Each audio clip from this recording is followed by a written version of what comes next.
خاتون کا نام ممتاز بی بی ہے۔ ان کی عمر 61 سال ہے۔ ان کا تعلق عوان برادری سے ہے اور وہ فیصل آباد کی رہائشی ہیں۔ یہ طلاق یافتہ ہیں اور اس وقت اپنی زندگی ایک سادہ اور خاموش انداز میں گزار رہی ہے۔ دوستو، ممتاز بی بی کی طلاق کی وجہ بانجھ پن بنی، جس کی بنیاد پر ان کے سابق شوہر نے ان سے علیحدگی اختیار کر لی۔ بعد ازاں ان کے سابق شوہر نے دوسری شادی کر لی جن سے ان کے 2 بچے ہیں۔ یہ تمام باتیں ممتاز بی بی کی زندگی کا حصہ رہی ہیں جنہیں انہوں نے صبر اور حوصلے کے ساتھ قبول کیا۔ موجودہ وقت میں ممتاز بی بی کی اپنی کوئی اولاد نہیں ہے۔ ان کے خاندان کے دیگر افراد اپنی اپنی زندگیوں میں مصروف ہیں، جس کی وجہ سے وہ اکثر تنہائی محسوس کرتی ہے۔ اپنا وقت گزارنے کے لیے وہ اپنے بھائیوں کے بچوں کی دیکھ بھال کرتی ہیں اور اسی میں دل کو بہلانے کی کوشش کرتی ہے۔ ممتاز بی بی ایک سادہ مزاج، نرم دل اور سمجھدار خاتون ہے۔ وہ زندگی کے اس مرحلے پر ہیں جہاں انہیں کسی دکھاوے یا بڑی خواہشات کی نہیں بلکہ ایک ہم سفر کی ضرورت ہے جو ان کے ساتھ وقت گزار سکے، بات کر سکے اور تنہائی کا احساس کم کر سکے۔ شادی کے حوالے سے ممتاز بی بی کی کوئی خاص شرط یا مطالبہ نہیں ہے۔ وہ عمر، ذات یا شہر کی بنیاد پر کوئی پابندی نہیں رکھتی، یہاں تک کہ 70 سال یا اس سے زائد عمر کے افراد بھی ان سے رابطہ کر سکتے ہیں۔ ان کے نزدیک سب سے اہم چیز باہمی احترام، سمجھ بوجھ اور سکون ہے۔ دوستو، یہ پروپوزل کسی مالی فائدے، جائیداد یا دنیاوی لالچ کے لیے نہیں ہے،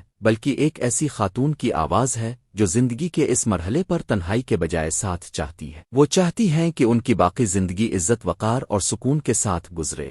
ہم اب تک یہ معلومات پوری دیانتداری اور ذمہ داری کے ساتھ پہنچا رہے ہیں تاکہ صرف وہی افراد رابطہ کریں جو واقعی اس رشتے کو سنجیدگی سے لینا چاہتے ہوں۔ اگر آپ سمجھتے ہیں کہ آپ اس رشتے کے لیے موزوں ہیں اور ایک سادہ، باوقار اور سنجیدہ زندگی گزارنے کا ارادہ رکھتے ہیں تو آپ اس پروپوزل پر غور کر سکتے ہیں۔ اگر آپ اس رشتے کے لیے خود کو موزوں سمجھتے ہیں اور اس حوالے سے آمادہ ہیں تو ہمیں ضرور آگاہ کریں۔ انشاءاللہ ہم آئندہ بھی آپ کے لیے ایک اور ویڈیو اور ایک نیا رشتہ لے کر حاضر ہوں گے۔ تب تک کے لیے اجازت چاہتا ہوں۔ اللہ تعالیٰ آپ سب کی حفاظت فرمائے اور جو لوگ رشتے کی تلاش میں ہیں انہیں نیک اور بہتر رشتہ عطا فرمائے۔ آمین۔